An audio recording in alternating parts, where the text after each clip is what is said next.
when you're in a tight game and there's a lot of pressure happening, you don't put an injured player or a sick player on the field. That's not the right thing to do for that player, and it's not the right thing to do for the team.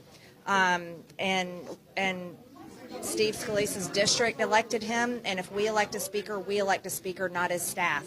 And that's the reality, and I think that's very important. It's hard to talk about, but it's an important reality. And I say that as a person that am concerned about the President of the United States probably having dementia. I say that concerned about an 80-year-old Democrat leader in the Senate. I say that concerned about the Republican minority leader in the Senate that looks like he has many strokes on camera. I say that about any office holder. They need to be at their best and they need to be at their strongest.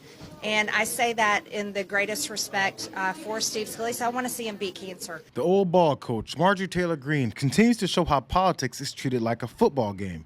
My team versus yours. And if our backup quarterback is hurt, we've got to sign a free agent before Sunday's game. When in reality, all Representative Greene was doing was helping the MAGA faction eliminate Steve Scalise. I just shared with my colleagues that I'm withdrawing my name as a candidate for the Speaker designee. If you look at over the last few weeks, if you look at where our conference is, there's still work to be done.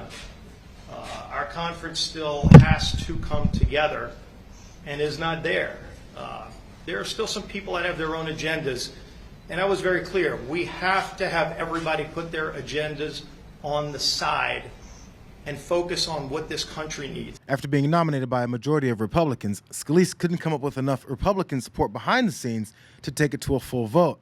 So putting his name on the floor to be rejected in public was something he refused to do. He needed a strong, persuasive voice within the party to convince the holdouts. But all he got was former Vice President Mike Pence. Steve Scalise won a competitive race against an outstanding member of Congress, Jim Jordan. Both of those men are my friends. I admire them greatly. They'd both be great speakers of the House. But the idea that after a majority of the members of Congress voted for Steve Scalise to be the conference choice for Speaker, the fact that other members defected from that, I think it's a breach of trust. And I honestly believe that the adults in the room on Capitol Hill, all of whom I know, men and women of great character, ought to sit some people down. Just ask them if they want to be on the team. More talk about team sports. Okay, so since they're stuck on team chemistry, let's go with that analogy. When a team is racked with ineffective leadership, a lack of trust among its players, and a head coach that just got fired by a bench player after he spoke to the team's owner, it's usually time to blow things up and start all over. Oh, and you have that one player that won't stop showboating when you're down 35-7. I'm wearing the scarlet letter after the week that I just had last week, being a woman up here and being demonized for my vote and for my voice. I'm here to let the rest of the world know and the country know I'm on the side of the people. I'm not on the side of the establishment, and I'm going to do the right thing every single time, no matter the consequences, because I don't answer to anybody in D.C. I don't answer to anyone in Washington. I only answer to the people.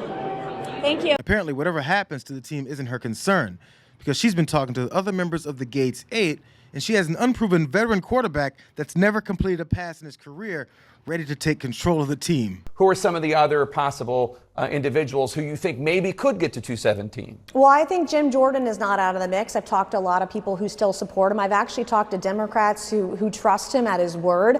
I don't think that's out of the realm of possibility. Jim Jordan? Yes, I've talked to Democrats over the last week on who do they trust, even though they wouldn't agree with him on many issues. He is someone. The Jim Jordan from Ohio? Oh, yes, the Jim Jordan from Ohio. Democrats in Congress? Yes, they can work with him, and those that Name I've one talked to. Democrat from Congress that trusts Jim Jordan. I'm not going to name people off the record. They trust him more than they trust the former speaker. In my private conversations with Democrats, I will say that. Okay, I'm done with the football analogies. But then for real, Steve Scalise removed his name from the running because he didn't have enough votes, which means that in the alternate reality that these Republicans live in, everyone else will just fall in line and support Jordan, right? I will tell you, there is a lot of sentiment in the party right now that they do not want to just get behind Jim Jordan. They're burned by how this whole process went down, and a lot of people in the more middle of the party are deeply concerned with the idea of a Jim Jordan speakership.